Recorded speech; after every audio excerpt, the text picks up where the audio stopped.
Tenemos ya a la doctora Verónica Silva con nosotros, a quien vamos a darle la bienvenida a este espacio informativo. Doctora, muy buenos días. Carla Aro le saluda. Gracias por aceptar esta invitación, Jaime. ¿Cómo le va, doctora? Bienvenida. Muchas gracias. Muchas gracias, Carla, Jaime, gracias por haberme invitado. Importante lo que señalan, pues respetar la libertad de expresión, respetar a los medios independientes, creo que sería un deber de todos, que hace de nuestra democracia pues algo que todos nos podamos enorgullecer. De lo contrario, pues vemos que se va carcomiendo precisamente con este tipo de hechos. Así que también me solidarizo con ustedes. Buenos días. Gracias, doctora. Doctora, bueno, estamos ya en una segunda vuelta electoral. Hay dos candidatos. Hay una candidata y un candidato. Uno que tiene muy claro lo que quiere con el país, el candidato de la derecha, achicar el tamaño del Estado, buscar privatizar los sectores estratégicos, hacer que el Estado sea raquítico, porque ellos hablan siempre que tenemos un Estado demasiado obeso y hay que achicar el tamaño del Estado, o sea, bajar la calidad de los servicios públicos. Y hay otra candidatura que es la de Luisa González, que busca fortalecer el Estado, dar educación, mejorar los servicios de salud pública, bueno, en fin, todo lo que tiene el proyecto de la Revolución Ciudadana. ¿Cómo analizar esta segunda vuelta, doctora Verónica Silva, respecto a ese respaldo que pueda recibir una de las dos candidaturas? Así es. Muchísimas gracias, Jaime, por la oportunidad. Y bueno, es claro lo que ha dicho el electorado.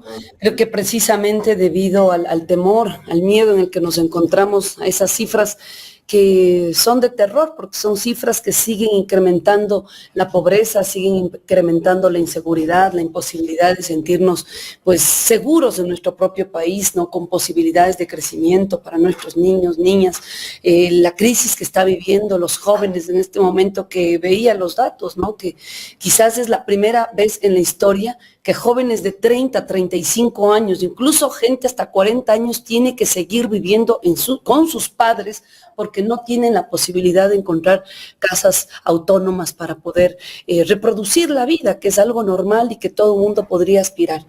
Estas condiciones de empobrecimiento, como bien lo señala, pues no nos da esperanzas, ¿sí? Y lo que vimos este pasado domingo es precisamente aquello, ¿no? Que no tenemos las posibilidades, ¿no? Los ecuatorianos, de discutir ideas, de discutir propuestas, sino aferrarnos a condiciones de miedo, ¿sí? Y pues a partir de ello, pues dar nuestro voto.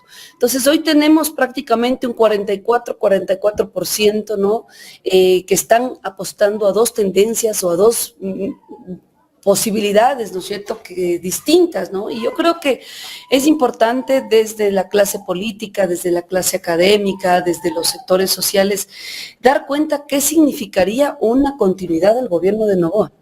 Yo lo he dicho y creo que estamos en un punto donde no va más las banderas políticas, no es la candidata Luisa González contra el señor Noboa, ¿sí?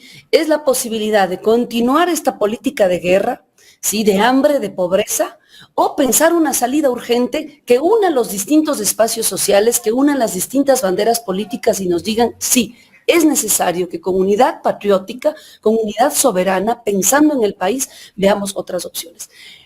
Jaime, la opción del señor Noboa no puede ir más, ¿sí? La gente se está muriendo en este país.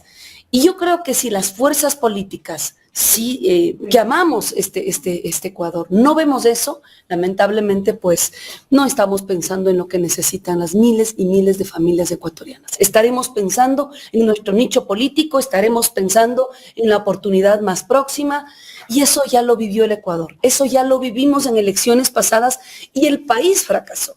Así que hoy, yo lo dije también ayer en una entrevista, es necesario que esa primera fuerza que la está liderando Luisa González abra las posibilidades del diálogo con todos los actores, ¿sí?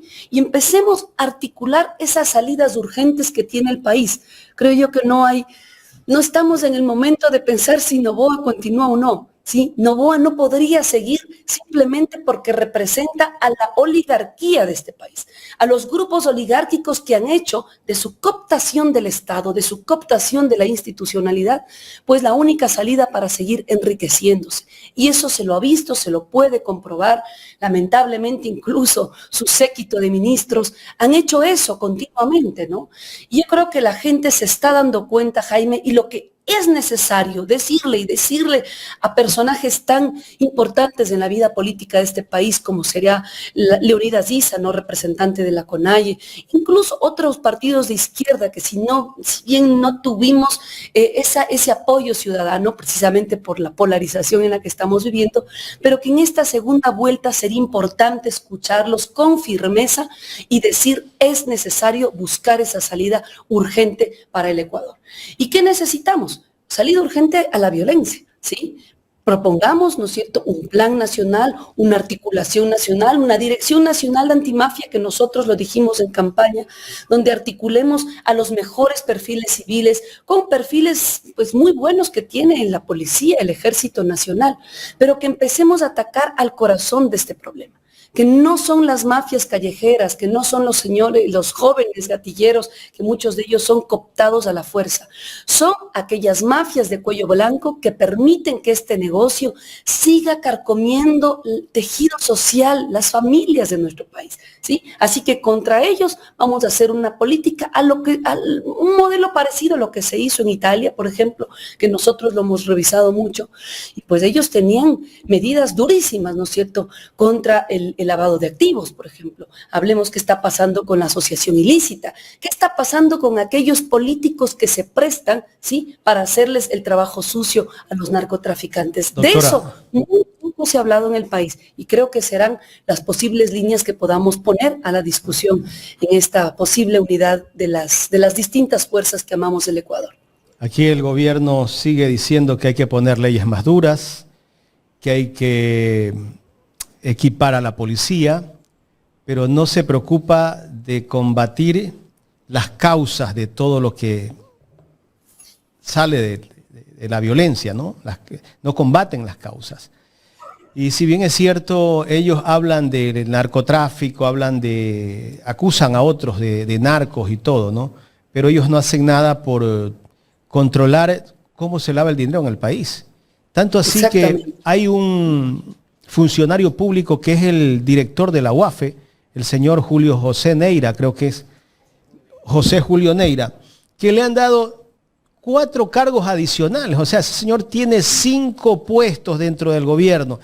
O sea, quiere decir que no está haciendo nada tal vez por combatir el lavado de dinero dentro del Estado, dentro de las instituciones financieras. No sé si ese señor es mandrake, es pulpo para hacer tanto trabajo, ¿no? Claro. Bueno, yo lo que creo es que no hay el interés de trabajar precisamente en contra de estos grupos mafiosos, ¿no? Y precisamente por eso pones a alguien que no tiene la competencia suficiente para desarticular a quienes siguen usando el sistema financiero para lavar el dinero del narco, ¿sí? Cuando nosotros estamos proponiendo desarticular las redes criminales, ¿no es cierto?, en estas altas esferas, ese es uno de los puntos. Y yo lo he dicho, mire, cuando los mexicanos empezaron a desarticular, ¿no?, a los mafiosos que estaban dentro del gobierno, ese fue el principal punto que hicieron.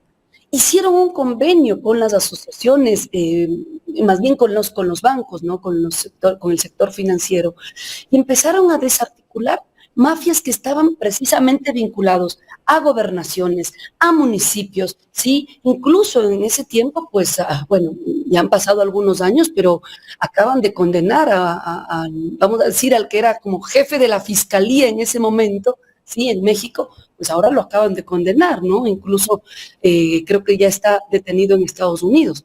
Y esa es la operación que necesitamos hacer en el Ecuador. Una coordinación, ¿sí?, entre los organismos internacionales que estén dispuestos, ¿sí?, a realmente hacer una lucha contra el narcotráfico. Porque hay que decirlo, estimado Jaime, lamentablemente esa lucha sigue siendo direccionada para los latinoamericanos, pero vemos que no hay ningún efecto, ¿sí?, para las mafias que se siguen articulando dentro del mismo Estados Unidos o dentro de Europa. porque ¿cómo le explicamos a la gente, cómo le decimos que este negocio no puede ser desarticulado cuando obviamente siguen saliendo containers de cocaína, ¿sí? Y nadie los controla en los lugares de llegada, los lugares de consumo. Entonces, es necesario también abrir la discusión y sentarnos con aquellos que también son parte de este problema, aquellos que proveen de armamento a estos grupos mafiosos, aquellos que lamentablemente están pues infiltrando, ¿no es cierto?, a nuestras Fuerzas Armadas, a nuestra policía, y que los corrompen de una manera tan letal para el país, y que nadie está haciendo nada, ¿sí? Que nadie está haciendo nada. Escuchaba, incluso leía acusaciones realmente peligrosas, ¿no? Contra quien sería el nuevo ministro del Interior. O sea, esto no podría ocurrir cuando realmente estamos dispuestos a dar la lucha contra el narcotráfico. Así que esa cooperación interinstitucional entre policía, ejércitos, organismos de inteligencia, como hemos dicho, bajo un mando estratégico civil, pero también con la cooperación internacional, es de vital importancia. Y ligado a esto, lo que usted decía, ¿no? Hagamos un esfuerzo porque la transparencia y esa supervisión que debe tener, sí, por parte de nuestras instituciones, por parte de nuestras autoridades, sea una realidad. Sí, no realmente pues lo que estamos viviendo hoy, que es un caparazón en función del Ejecutivo. Y tenemos a las funciones del Estado, como es la misma Asamblea Nacional, ¿no? Incluso, digamos, nuestra Corte Constitucional, que deberían ser los abanderados y quienes lleven adelante esa defensa de la Constitución, prácticamente callados, ¿sí? O lo que vimos apenas en las elecciones, un CNE totalmente cooptado bajo los intereses del gobierno. Así que si queremos realmente dar ese paso, estimado Jaime y Carla, pues es urgente abrir el diálogo a los ecuatorianos y decir lo que necesitamos hoy como país. Un baño de verdad, un baño de justicia sin duda, pero hay que desactivar, hay que desarticular, sí, a esta oligarquía que sigue penetrando las funciones del Estado para su beneficio. Esto lamentablemente ya se vivió en el gobierno de Lasso y hoy lo estamos repitiendo. ¿Por qué lo estamos repitiendo? Porque es así. Cuando los grupos económicos más importantes de un país logran penetrar la institucionalidad, estos son los resultados. Por eso no es que no se merezcan ser presidentes, es que en un sistema democrático, sí, los grupos económicos deben ser grupos económicos que hagan dinero, que fortalezcan sus bancos, que fortalezcan sus bananeras, pero que no lo hagan usando el Estado como hoy se está haciendo. Y esa es la discusión que deberíamos tener los ecuatorianos. Hablar de un país digno, soberano, patriótico, que es lo que hoy necesita el Ecuador para salir de esta grave crisis, Jaime. Doctora, usted habló de unión, ha reconocido también la polarización que hay en este país, pero al inicio de la campaña en primera vuelta se trató de llegar a un acuerdo con todas las izquierdas. Por diferentes causas o de pronto diferencias, el partido que usted representaba no comulgaba con todas esas ideas en ese momento, ¿no? Porque los momentos ahora pues definitivamente son diferentes. Quizás usted puede hablar a título personal, y qué bueno que hable de la unión, ¿no? De rescatar el país, de devolver la institucionalidad. Pero usted, ¿cómo cree que su partido vea en estos momentos el panorama electoral? ¿Usted realmente cree que pueda haber una unión por la necesidad mismo del país de, primero, tratar de terminar con la polarización y también por sacar adelante un país que vive en medio de la sangre? Así es, Carla. Mire, como lo dije al inicio, no es momento de poner a las banderas políticas como prioridad. Si no ponemos al país y, como bien lo dices, ¿no? Esta urgencia de salir, ¿no es cierto?, de esta violencia que está acabando con el país, pues no vamos a llegar a ningún lado. Y quizás vamos a seguir con esta polarización, con este bipartidismo que no nos permite, sí, a los ecuatorianos, pues darnos esa posibilidad de pensar en un Ecuador de paz, en un Ecuador donde tengamos más garantías, sí, la gente joven, las mujeres, que hoy, lamentablemente, si vemos los últimos datos del INEC, sí, seguimos siendo el sector más pobre de este país. ¿Sí?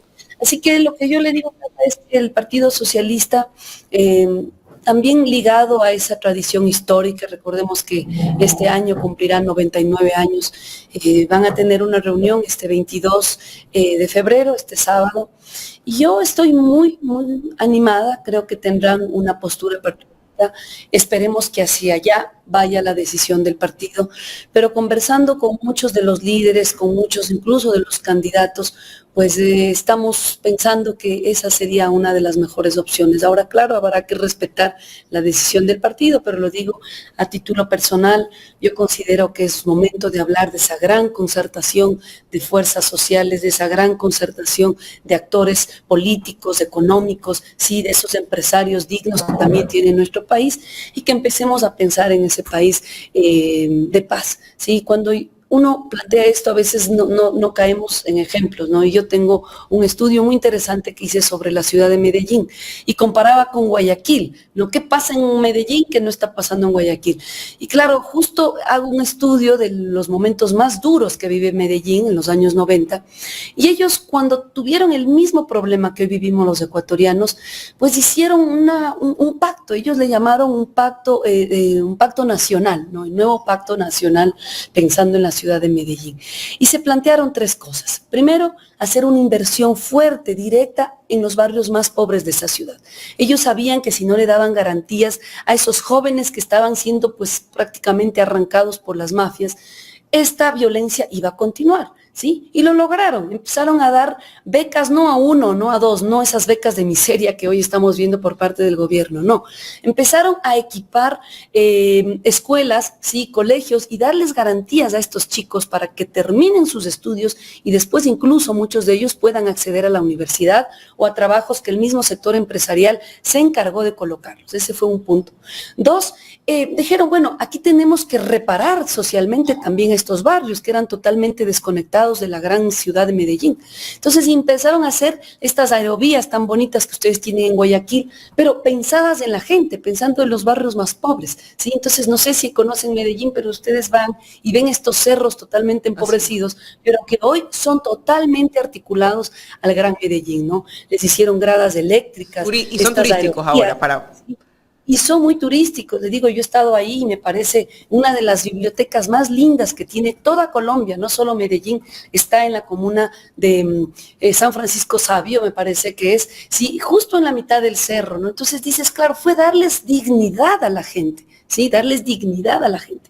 Y me pareció maravilloso que no solamente fueron los empresarios y el sector político, también la academia, ¿sí? Tuvo mucho que ver. Las universidades empezaron a enviar a sus alumnos, a sus estudiantes, para que sean ellos también garantes de esa posibilidad de reinserción de estos jóvenes y de estos niños.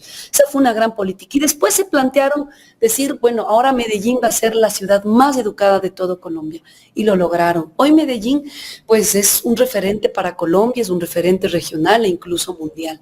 Pero miren, esto es posible hacerlo en el Ecuador. Pero ellos hicieron un tercer punto más, ¿no? Que no lo estamos diciendo aquí, ¿no? La inversión social, obviamente, darle con todo, sí, mano dura al narcotráfico, pero también al lavado de activos. Todo el empresariado le dijeron al narco, ni un solo peso más se va a seguir lavando en los bancos y en los negocios y en las empresas de esta ciudad. Y lo lograron, sí, lograron que esos mafiosos se alejen de esa ciudad. Lamentablemente creo que no se logró esto a nivel de país, pero miren, una ciudad valerosa, una ciudad que ama a su gente, pudo hacerlo. ¿Por qué no lo hacemos los ecuatorianos? ¿Sí? Es momento de que ese plan nacional, de que esa articulación nacional, de que esa concertación, así podríamos llamarlo, también sea pues una realidad en nuestro país. Y lo hicimos, ¿sí? Creo que de alguna manera cuando Carlita, tú hablas de esa posibilidad de la unidad de las izquierdas. Yo creo que lo hicimos, hay un proyecto muy interesante que se podría retomar. Quizás se plantearon algunas líneas que hay que volverlas a conversar, por ejemplo, el problema ambiental, el problema que no sigue resuelto, no esas concesiones mineras que siguen atacando el problema del agua de varias de nuestras comunidades. Sí, el tema, por ejemplo, ¿no es cierto?, de la plurinacionalidad, unidad, de la educación bilingüe, que quizás son temas que podríamos bien articularlos en un plan nacional y de respeto constante y de respeto continuo, sí, a todos los actores políticos y a todos los actores sociales. Sí, ya es momento de dejar atrás esos odios, esas imposibilidades que tenemos hoy, ¿no es cierto?, de juntarnos entre fuerzas hermanas, porque somos fuerzas hermanas, y pensar en ese Ecuador de futuro. Sí, en julio pasado, que fue cuando se iniciaron estos diálogos de la unidad, se hizo este gran esfuerzo. Se podría muy bien retomar ese programa y, ¿por qué no, dar continuidad a ese Plan Nacional de la Concertación? Que ayer le escuchaba a Leonidas Issa, ¿no?, que también estarían en esa misma línea. ¿Por qué no darle, pues, esa alegría, esa felicidad, esa posibilidad de la paz a los ecuatorianos? Yo creo que es posible, Carlita. Qué importante escuchar eso, doctora, y saber que están predispuestos, ¿no? La primera parte es la predisposición y escuchar que están predispuestos es importante. Ahora vamos a un tema. Usted aceptó ser candidata a la vicepresidencia. Yo creo que todo el Ecuador la conoció el día del debate vicepresidencial, fue la primera vez que se dio, y muchos medios, incluido este, pues le dimos un ok, le dimos un sí a su exposición, ¿no? Gracias. En torno a eso, yo quiero saber cuál es su visión sobre el rol de la mujer en la actualidad en la política ecuatoriana. ¿Y por qué le hago esta pregunta? Porque el presidente Daniel Noboa ha demostrado, no quiero decir misógino, porque la verdad es que ya no sé cómo catalogarlo, no quisiera encasillarlo, ¿no?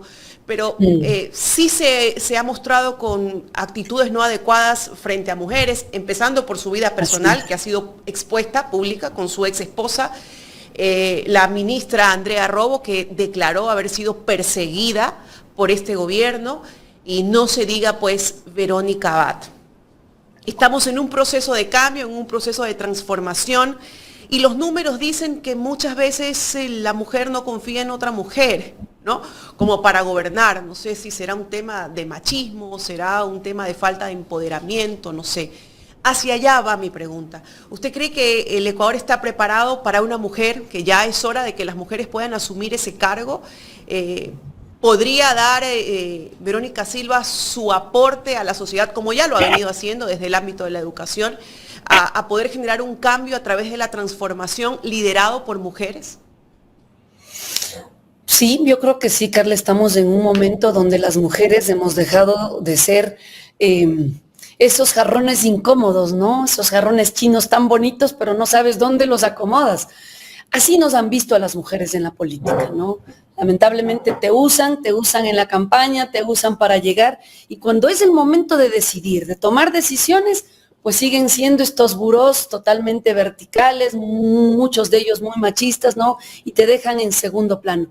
Y creo que la política ecuatoriana, pues le ha dado también una lección, sí, a esa forma de hacer política.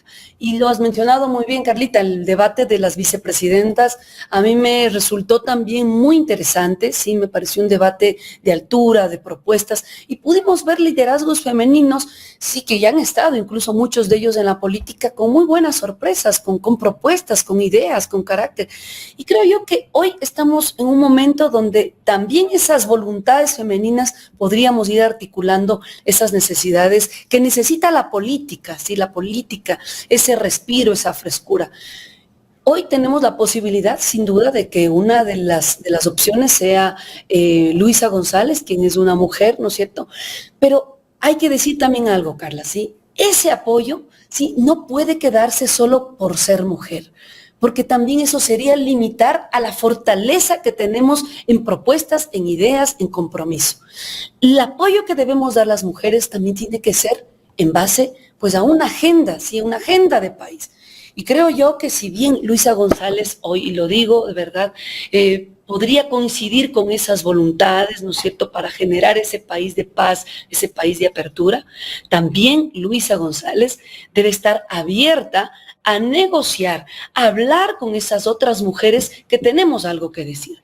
La agenda femenina, estimada Carla, ha quedado totalmente relegada. Los feminicidios en este país siguen siendo una cuestión que lacera a nuestras familias, ¿sí? Solamente en lo que va del año creo que tenemos ya 50 feminicidios. Esto dice que hay una política totalmente ausente de lo que le está ocurriendo a las mujeres. Según los datos del INEC, lo decía al inicio del programa, el sector más empobrecido seguimos siendo las mujeres y ganamos hasta un 30% menos en trabajos similares, ¿sí? Cuando tendríamos que tener igualdad de condiciones, ¿verdad? Y creo yo que incluso este debate ha quedado ausente en la Asamblea. Así que yo creo que bien con una presidenta mujer podríamos abanderar, ¿sí?, esas ausencias, esas demandas históricas que las mujeres requerimos también para tener esa presencia en la política. Porque no está bien que las mujeres, a pesar de hacer esa labor histórica como madres, sí, que la seguimos haciendo, pero aparte que tengamos que cargar con la familia y que cuando queremos hacer política, sí, nos viene todo el peso de ese machismo que no se ha ido desestructurando. Lo que ha pasado con mujeres como Verónica Abad, quien tendría hoy que ser la presidenta de este país, porque hay que recordarlo, la única función de los vicepresidentes o vicepresidentas es reemplazar al presidente cuando éste no pueda o no deba ejercer esa función, como es lo que estamos viendo en este momento, pues no se ha cumplido. ¿Sí? Así que, así como en algún momento se le dijo a Verónica Abad, claro, el apoyo es pues por la función que ella representa. Quizás muchas mujeres no coincidíamos con la postura de Verónica Abad.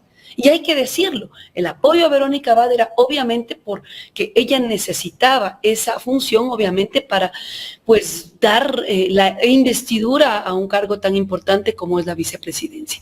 Hoy yo he escuchado también a muchos sectores de mujeres que están atentos a ver cuál es la propuesta de Luisa González, porque es obvio, Carla, Jaime, que no será un cheque en blanco, ¿sí?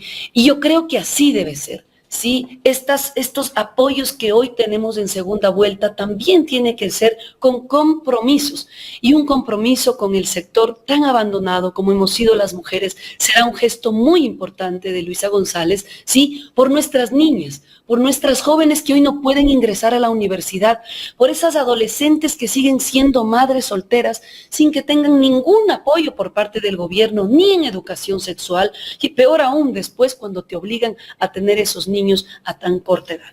Así que obviamente no será un cheque en blanco, estamos abiertos al diálogo y creo yo que eso también nos va a dar las posibilidades para que el país siga construyendo pues esas vías de unidad que nos van a llevar a acabar por fin este gobierno oligárquico que está acabando con la dignidad del país. Doctora, finalmente, ¿usted ha recibido tal vez alguna llamada de parte de ADN, de la candidatura del presidente de la República para respaldo en esta segunda vuelta? No, yo no he recibido ninguna llamada, créame, de nadie, ¿no? Realmente de nadie. Creo yo que no sé, cuando tenemos estas agendas ciudadanas, a veces también yo creo que la gente pues ya está esperando. ¿Por qué línea está? Exactamente, ¿no? Cuando uno está claro en eso, es momento más bien de... En esta segunda vuelta respaldar a Luisa. Siempre ha sido una postura clara. Sí, lo he dicho, hay que respaldar a la mejor opción que tiene este país en aras de generar esta unidad y estos diálogos abiertos hacia la concertación. Pero lo que hemos dicho, obviamente no serán cheques en blanco, no tienen que ser cheques en blanco, tienen que ser propuestas claras, con compromisos con esos sectores que no se han sentido representados, con esos sectores que quizás en un momento no vieron a esa fuerza política como la mejor opción para el país.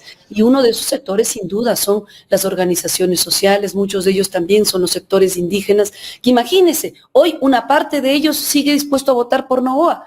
Entonces, ahí hay un error, ahí hay algo que tenemos que hacer. No puede ser que uno de los sectores más abandonados, ¿sí? Históricamente hablando, uno de los sectores más empobrecidos, como es el sector indígena, le apueste al capataz, le apueste al hacendado para que nos gobierne. Pero eso es falta de comunicación. Eso es también poder sentarnos con esos liderazgos que están carcomiendo a un sector indígena, ¿verdad? Que bien podría hoy ser ese votante, ¿no es cierto?, que le dé el salto al país para un triunfo. Doctora, ¿Sí? muchísimas gracias. Entiendo que tiene otra entrevista. Muchísimas gracias, Jaime, Carla, de verdad un gusto poder compartir con ustedes y nuevamente felicitarles por la linda labor que están haciendo. Muchísimas gracias. Gracias a la doctora Verónica Silva, ex candidata a la vicepresidencia con el doctor Pedro Granja. La verdad que me ha dado mucho gusto conversar con la doctora Silva porque veo que es claro su postura de unidad, ¿no? Su postura de construir un país en función de mejorar la calidad de vida de todos los ciudadanos, de dejar el odio, la polarización y reconstruir, revivir una patria que definitivamente está agonizante, Jaime. Qué bueno, esperamos que estas posturas se repliquen. Por supuesto, esperemos eso.